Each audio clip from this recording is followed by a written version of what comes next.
возвращением. Как оно там? Все в порядке?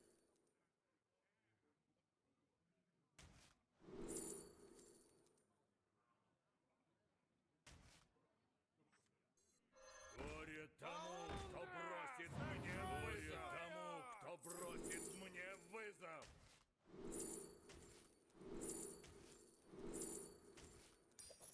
Мне нравится ход твоих мыслей.